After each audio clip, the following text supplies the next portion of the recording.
Ukraine's commander-in-chief, General Alexander Syrsky, has acknowledged the difficult decision of sending undertrained recruits to the front lines as the war with Russia drags on, revealing the strain on Ukraine's military resources and manpower.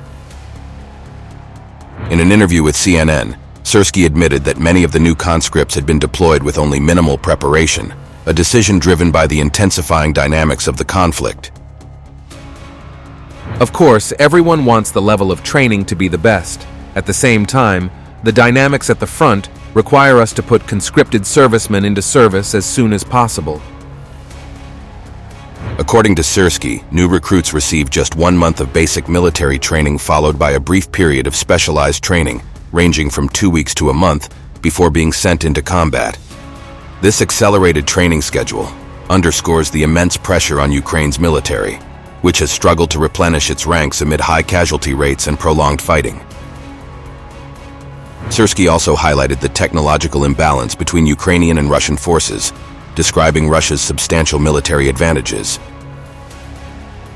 The Russian military does have an advantage in aviation, in missiles, in artillery, in the amount of ammunition they use, of course, in personnel, tanks, infantry fighting vehicles.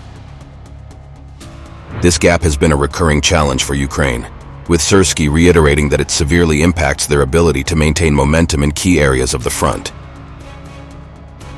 Adding to these difficulties, the Ukrainian commander openly criticized the U.S. for delays in delivering military aid, which he claims has led to setbacks on the battlefield and a drop in morale among Ukrainian troops. The slow pace of aid has complicated Ukraine's efforts to mount successful counter-offensives and defend key positions in the ongoing war, according to Syrsky. Syrsky's comments come amid a particularly trying period for Ukraine, as its forces struggle to hold their positions in nearly all directions along the front line. He described the situation as tough, a sentiment echoed by recent videos released by the Russian Defense Ministry featuring Ukrainian prisoners of war. The prisoners reportedly affirmed the difficulties facing Ukrainian troops, further illustrating the deep challenges the military faces.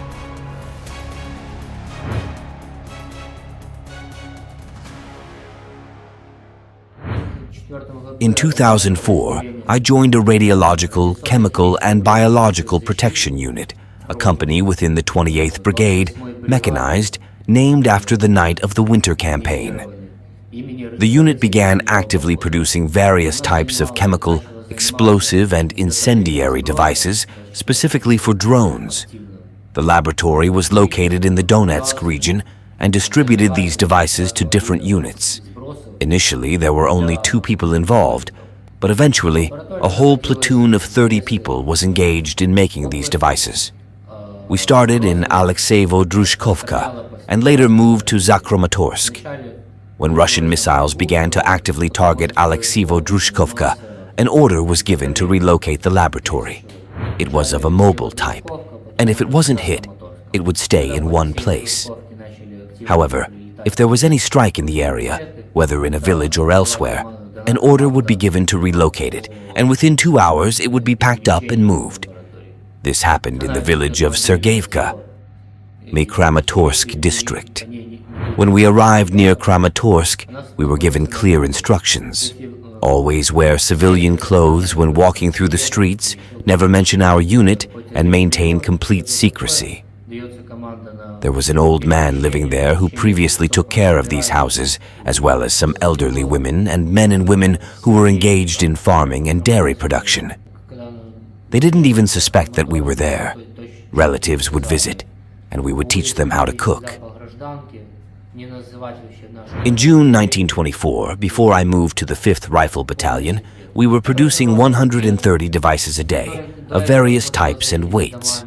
That is, 130 charges were made, and they were distributed to different units as needed. Most of it went to the Bakhmut region in varying quantities. One unit might need 10 explosive devices, 5 chemical devices, and 20 for FPV, first-person view drones without payloads.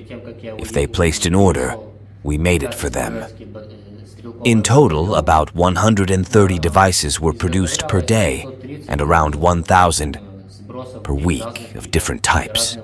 As for the chemical devices, I remember there were 10 per day, Yes, the liquid was poured and sealed with UZRN, Universal Fuse Delay Mechanism. The liquid had to be vacuum sealed. The basis for these chemical liquids? They came from Soviet-era barrels. We had them brought from storage, still preserved. The barrels were rusty, visibly so, and labeled with chlorpexin. After one relocation, when the laboratory was unloaded, the vacuum seal on one barrel was slightly breached. About 100 to 150 grams of the liquid spilled into the open air, and 4 of our men immediately suffered eye burns. Their eyes began tearing, their noses ran, they started coughing and eventually began vomiting. The symptoms lasted for about 30 to 40 minutes, depending on how much one had inhaled. Our unit frequently received visits from fighters from other battalions and units, whom we were supposed to train on how to prepare explosive devices and similar tasks. We would explain how everything was done, covering the entire production process. They took us to a grove, and we were supposed to move into the next grove. From what I understood, there were already observation posts there, but we were supposed to dig in. However, something changed because in the grove where we were, there was the 225th Brigade, with about 15 people there. So, that's how we ended up in Kornevo. We arrived there, and the guys dropped us off quickly in a Kozak, a type of vehicle. As soon as we arrived, we came under fire. They quickly unloaded us, reloaded the others, and they left. That evening, we weren't replaced, and our radio was running out of battery. On the second day, the battery died, and we weren't replaced again. The radio worked on and off, and I realized from the communications that they had lost us. They didn't know where to find us. On the third day, the radio stopped working entirely. On the third day, people started moving through the village. At first, we didn't understand what was happening. They started shouting, asking who we were and where we were from. They started yelling back and forth with us, then hid, and probably later communicated by radio. Then, they approached us from all sides, from the left and behind, surrounding us. An older man came out from their side, and I came out too. He approached us, and we started shouting back and forth. I can't remember if he was an old man, a grandfather, or a father figure. Eventually, it became clear that these were Russian troops. The man approached us, asking what we were going to do. I went over to the guys and said, "Well, we're going to surrender." I said, "That's it. We're surrendering." The guys approached, we laid down our weapons, and that was it. I had just gotten back from work, from the night shift, and they gave me a summons. The draft board came and told me to pass the medical commission, but I didn't go through the commission. They did everything for me. They drafted me, and I wanted to serve, return home, and that's it. I wasn't supposed to go to war, not for anything. But they said, "Come on, move to the position." They put me in a vehicle and took me, along with 2 other guys. Then they put us in an APC. They told us to occupy a 2-story building, not to take it, but to hold the defense there. They said there wouldn't be anyone there. We were supposed to enter the building, either on the 2nd floor or somewhere, just to hold the position, so that no one would pass through. Then they started shooting, and we were shouting that we were on their side. They told us that we would be met there. We responded, "No, we're on your side." Then they said, "Hands up, strip down." We stripped, laid everything down, and left. So they're just throwing us like meat, simply as meat, stupidly. No one wants this war. This war is not needed by anyone. And our government, I don't even know, I don't have words. Why is this war happening? Why this destruction? How many people have already died? I was coming home from work when the cops handed me a summons. I approached the draft board. They gave me a summons. I dodged for a month, ran away, hid. We are treated negatively, like meat. To be honest, I'll never go back there in my life. Nothing excused how I ended up in their brigade. I was never once with their brigade on the training ground. They treated us like the higher-ups, like we didn't even exist, like meat, like slave labor. The same thing when they sent us to the position to dig. They took us somewhere to dig, dropped us there. In the dark, we came to the position in a vehicle. They took us, it was all done in the dark at night.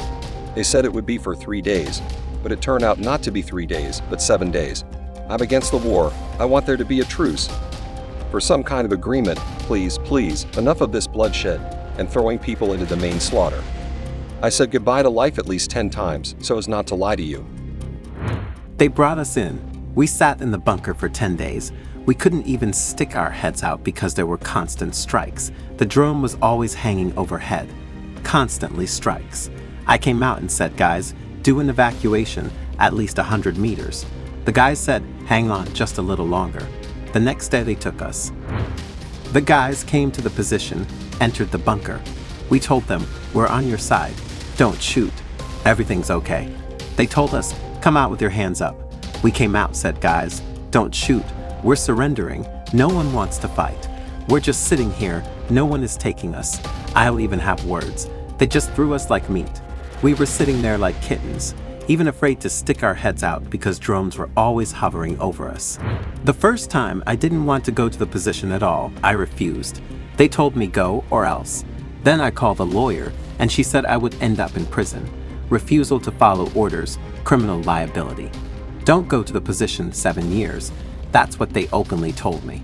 Friends in stripes, in checkered clothes. I talked to my mother, and she said refuse. Don't go to this position. I said, how do I get out of the trenches? Because my commander told me, drop everything and get out of here. But how? Go where? When I'm out in the open, but I don't want to fight anymore. I don't want anything anymore.